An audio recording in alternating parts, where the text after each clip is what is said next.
नमस्कार। आज हम हैं जिस शख्सियत के पास हम बैठे हैं वो है तिलक राज यादव जी। तिलक राज यादव जी छर्रा विधानसभा 74 से तकरीबन उनका कंफर्म ही है टिकट। आइए जानते हैं उनसे किस तरह की उन्होंने अपनी तैयारी की है और बहन जी का क्या उद्देश्य है इस यूपी के चुनाव के आने वाले चुनाव के लिए। जी यादव जी बताइए। देखिए, बहन जी इस बार सरकार बनाने के मूड में है और कार्यकर्ताओं को सख्त निर्देश है और सभी कार्यकर्ता बहुत ही मेहनत से जुटे हुए हैं और इस बार हम लोग सरकार बनाने जा रहे हैं। बहन जी ने अब हर विधानसभा पर प्रत्याशी तलाशना शुरू कर दिया है। ज़्यादातर विधानसभाओं पे प्रत्याशी तलाश लिए गए हैं, उसी में से ये 74 विधानसभा है छर्रा। बहन जी मुझे 2 साल पहले ही बोल चुकी थी कि 74 छर्रा विधानसभा से मुझको लड़ाने के लिए। तकरीबन आपका जो सुनने में आ रहा है, जो सूत्र कह रहे हैं कि भाई तिलक राज यादव जी छर्रा विधानसभा से लड़ने जा रहे हैं, तो आप आने वाले टाइम के लिए कैसे तैयारी कर रहे हैं? देखिए, जो मुझे हल्का इशारा बहन जी ने जब कर दिया था, मुझे जिलाध्यक्ष बनाया था बहन जी ने, जिलाध्यक्ष बनाया था। बोले जिलाध्यक्ष बनाया ही इसलिए था कि मेरी थोड़ी सी छवि निखर के आए और मैं लोगों में जिलाध्यक्ष के माध्यम से पहुंच सकूं। तो मैं लगभग 2 साल से घर घर जाने की कोशिश कर रहा हूं और की है मैंने। ज़्यादातर मैं लोगों के से पर्सनली मिल चुका हूं और अभी बहुत सारे लोग ऐसे हैं जिनसे मैं अभी नहीं मिल पाया हूं, तो वही काम मेरा अब चल रहा है। अब चुनाव में ज़्यादा समय नहीं बचा है, अब मैं थोड़ा सा स्पीड पकड़ रहा हूं और आने वाले समय में छर्रा विधानसभा जो है जीत कर मैं बहन जी की झोली में डालूंगा और बहन जी मुख्यमंत्री बनेंगी। यादव जी, एक चीज अब चल रही है कि आज़ाद समाज पार्टी भी अपने पैर पसार रही है उत्तर प्रदेश के अंदर आने वाले चुनाव के अंदर, तो आपको लगता है कि बहुजन समाज अपना वोट बचा पाएगी? देखिए, मानवर काशीराम साहब ने ना बिकने वाला समाज बनाया था, तो बहुजन समाज पार्टी एक राजनीतिक पार्टी नहीं है, ये मिशन और मूवमेंट है। बहुजन समाज पार्टी का जो वोटर है वो कैटराइज है, वो किसी के बहकावे में आने वाला नहीं है। इस पार्टी को बनाने के लिए बाबा साहब मानवर काशीराम साहब और बहन जी का भी पूरा समय निकल गया, जो पार्टी आज यहाँ तक आ पाई है। 4 दिनों में कोई पार्टी नहीं बनती, न तैयार होती। सब लोग जानते हैं वो किन के इशारों पर काम कर रहे हैं और वोट को लोग बर्बाद करना नहीं चाहेंगे। आज भारतीय जनता पार्टी के खिलाफ माहौल है और सारे लोग इकट्ठा होकर भारतीय जनता पार्टी को हराने का काम करेंगे और बहुजन समाज पार्टी की सरकार जब जब रही है, आज लोग उसको याद कर रहे हैं। ब्राह्मण से लेकर वाल्मीकि तक बहुजन समाज पार्टी की सरकार के समय को याद करते हैं। आज उत्पीड़न और शोषण बहुत ज़्यादा बढ़ गया है और बहन जी के साथ आज सब लोग खड़े हैं। चलिए, ये अच्छा है। जिस तरह से यादव जी आप देख रहे हैं कि समाजवादी पार्टी छोटी पार्टियों से गठबंधन करने जा रही है, आरएलडी से तकरीबन उसने कर लिया है और आज़ाद समाज पार्टी से भी उसकी बात चल रही है और एमआई की सूत्रों से पता लग रहा है कि शायद वो भी उनके कॉन्टैक्ट में है। तो बहुजन समाज पार्टी भी क्या इस तरह के गठबंधन करने जा रही है छोटी पार्टियों से, जिस तरह का वो सतीश मिश्रा जी को बहन जी ने लगा दिया है कि भाई ब्राह्मण समाज को साधने के लिए? किस तरह का सुनने में आ रहा है कि ब्राह्मण समाज सरकार से नाराज चल रहा है? देखिए, किससे गठबंधन करना है, किससे गठबंधन नहीं करना है, ये बहन जी का मामला है, इसमें हम लोग कोई हस्तक्षेप नहीं करते हैं। रही बात सतीश मिश्रा जी, हमारे सीनियर लीडर हैं और पहले भी ब्राह्मण समाज बहुजन समाज पार्टी के साथ रहा था, उनको मान सम्मान मिला था।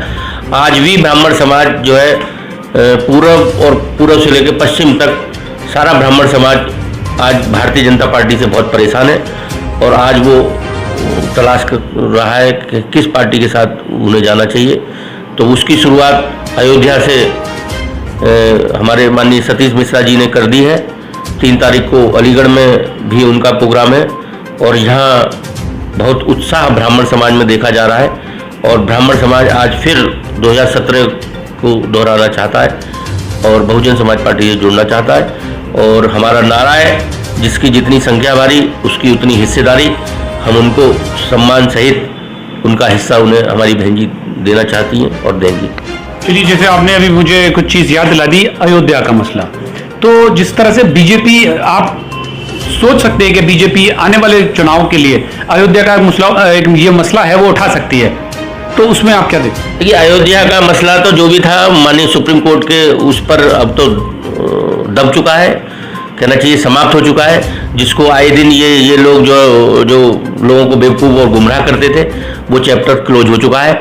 आज इनके पास कोई भी ऐसा मामला नहीं है जिससे ये लोगों की भावनाओं को भड़का सकें। अब तक ये लोगों की भावनाओं को भड़काकर अपना काम करते रहे थे और काट की हड़िया एक ही बार चढ़ती है, जो चढ़ गई सारी जगह, दिल्ली में भी और यूपी में भी। अब आने वाला वक्त जो है इनका नहीं है। ये विज्ञान का भी नियम है, किसी चीज़ को बहुत तेज़ी से ऊपर फेंका जाए तो एक ऊंचाई तक ऊपर जाती है, उसके बाद उसे नीचे आना शुरू होता है। ये समय का परिवर्तन है। देखिएगा, बहन जी कब से दौरा करेंगे उत्तर प्रदेश का?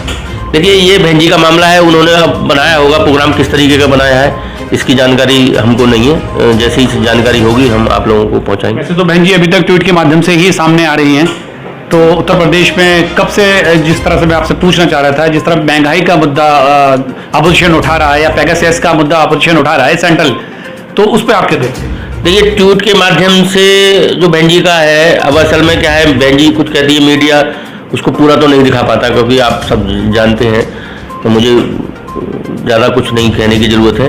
ट्वीट के माध्यम से वो अपने पदाधिकारियों तक, अपने कार्यकर्ताओं तक वो बात पहुंचाती हैं, और हम लोग एक दूसरे को अपने कार्यकर्ताओं तक, मतलब ज़मीनी स्तर तक हम उस बहन जी की बात को ट्वीट के माध्यम से घर घर तक पहुंचाने का काम करते हैं। तो बहन जी जो कहती हैं वो हम उन तक पहुंच जाता है, तो वो मीडिया का काम हम ट्वीट के माध्यम से कर लेते हैं। तो तिलकराज यादव जी, किस मुद्दों पे आप आगामी चुनाव को लड़ने जा रहे हैं? देखिए, मुद्दे तो महंगाई आप देख ही रहे हैं, भ्रष्टाचार आप देख ही रहे हैं। किसी भी ऑफिस में चले जाइए, जो कभी 500 रुपये में काम होता था, वो आज 5,000 से 50,000 रुपये तक ओपन रेट है, खुला रेट है।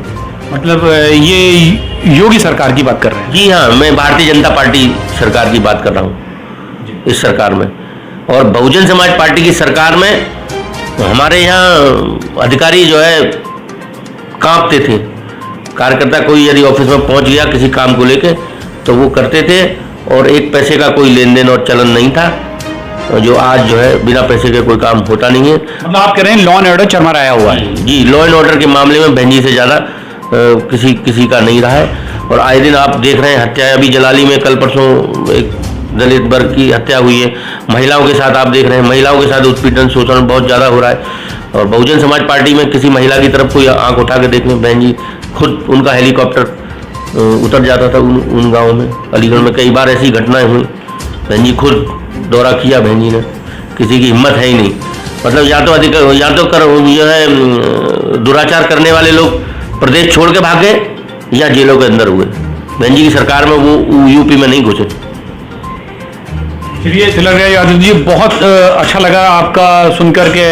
हमारी बहुत बहुत आज के सच की टीम की तरफ से आपको बहुत बहुत शुभकामनाएं हैं कि आप वहाँ से विधायक बने और क्षेत्र का विकास करें। तो ये थे हमारे आज के एक बहुत ही ख़ास शख्सियत तिलकराज यादव जी, जो हरदोआगंज से हैं, चेयरमैन भी हैं, छर्रा विधानसभा से हैं, 74 विधानसभा से इलेक्शन लड़ने जा रहे हैं।